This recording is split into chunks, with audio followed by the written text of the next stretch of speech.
Hi everyone. I asked on my Facebook page what everybody would like me to discuss first on this platform and what they are interested in as topics. And the very first topic that came up, suggested by a number of different people, was communicating with our loved ones who have passed.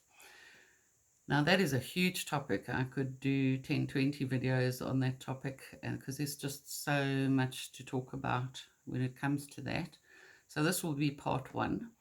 I am squeezing this in between my appointments, and I hope that my phone doesn't go too crazy while I'm doing this. And if I pause the video and then restart it, pause the recording, please forgive me because I'm not doing this with notes or anything like that. I'm just going to be talking off the top of my head, and I don't want to have to keep redoing the video. So let's get to, okay. I am a medium as well as a tarot reader. Often during tarot readings, a person will come through that's passed over, and a crossover will happen spontaneously while we are doing that reading.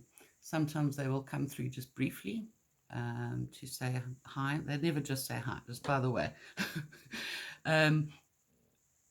A sign that you have really spoken to your dearly departed one is they will always give you some piece of information, something in that communication that will let you know that it is them. Okay. Anybody can say to you, hi, I'm fine, I love you, don't worry about me, all of that. And that is often true. It is true. Don't worry about them. They are fine. But you need a little bit more than that to know I've spoken to my loved one. Okay. So yes, they do come through, and sometimes they just, come through to say happy birthday or this or that, or comment on something that's happening in the family, or to relay a really important message about something. And sometimes they will take over the reading, and they won't shut up. They sort of get carried away and they sort of hijack the whole reading. But the way I prefer to handle crossovers is I prefer that a person books just a normal tarot reading. With all my readings, I prefer to have no information prior to the reading, preferably absolutely nothing. Even if you've lost a person, don't tell me. It'll come up in the reading anyway, and if they are capable of communicating, then they can during the reading. So normally, one thing that you've got to keep in mind if you're wanting to communicate with somebody who's passed is how long ago did they pass? What did they pass of? If they passed away yesterday or last week, it might be too soon to contact them. Even though there is no time in the spirit world as we know it, our time on earth, there is a time period that people who have passed go through just after transition or death.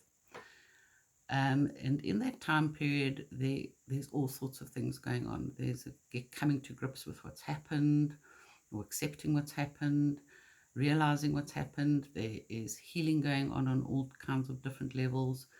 There is evaluation going on, all sorts, and almost a spiritual recharging of the battery or the energy. So sometimes, like, you've got to leave it a few weeks or a few months is best. It's not impossible to speak to somebody very shortly after they've passed. I've had a person come through literally as they passed. I had a lady who was having a reading, and her father came through to talk to her. And I said, your father wants to speak to you. And she said, what do you mean? He's in hospital. And she phoned the hospital, and he'd just passed. So it is possible, and I've had people come through within a week. However, it is rarer. You usually need to give them a few weeks or maybe a month or two to be ready to talk. The other thing you've got to take into consideration is how they passed, because that can also affect whether they will be available and how long it will take for them to be available. As you can imagine, if somebody passes away from old age or a disease that that they were suffering with for a long time, or both, old age and disease, it's a longer, slower process. It's not so much of a shock. The person has a long time while they're in the physical world to come to terms with, accept, etc., what's happening. So it's a much more gentler process. And unfortunately, we do have loved ones who pass away in accidents or in violent situations, sudden deaths, unexpected deaths. And sometimes those people can take a little bit longer to be available to talk because, there's a lot more to deal with when it comes to a death like that. One myth that I would like to dispel that has come up many times in readings over the years is this belief that suicides go to hell or to purgatory. That is simply not true. I have spoken to many suicides. Sure, it is not a good idea to throw back the gift of life in God's face. It's not a good idea, and it never is the answer. There's always an answer to what's going on. Things will always get better, but unfortunately, some people do choose to take their own lives. But that does not mean that they land up in hell. As far as I can gather, there is no hell. The hellfire, damnation, brimstone thing going on there. I have yet to speak to anybody who's in hell. Everybody is fine. There are,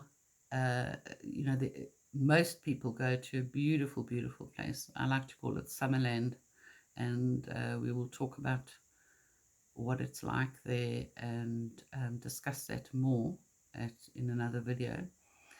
But most people are in a beautiful place, often surrounded by natural beauty. Okay, and it's very light and loving, and just a feeling of absolutely being enveloped in light and love. However, I do think to an extent we do help to create our own heaven or hell, as I said, not fiery brimstone hell, here on earth.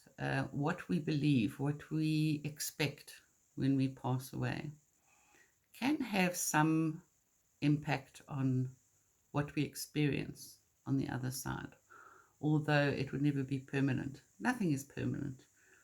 Change is always guaranteed.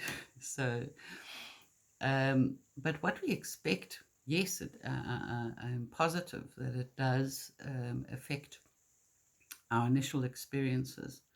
But just as we in this plane, we are continually able to elevate, to uplift ourselves, to grow, to learn. So it is in the spiritual as well. You would never land up in a place where you're just stuck there. It is natural that we are constantly evolving and there's change. Never ever think that because a person doesn't come through to talk to you during a reading, even though you may desperately want to talk to them, never think that they don't want to talk to you or that the love isn't strong enough or, there's something wrong. It's just that they're simply not available. It's too soon, whatever the reason. Just accept that now is not the right time, but it is always possible in the future, in a few months' time or whatever. Just please keep in mind that petty human emotions, grudges, hatred, jealousy, resentment, anger, I'm not talking to that one. These sort of things, they fall away when a person passes away into spirit and they do the transition. So all of that falls away. And the only true emotion that that still prevails, and that transcends death is love. Love transcends everything. So it is the love bond that determines that you will still be able to speak to that person, that you will be able to see them again. All right. When one day when you pass away, the people who will be standing in line to greet you, to welcome you into the spiritual, will be your loved ones.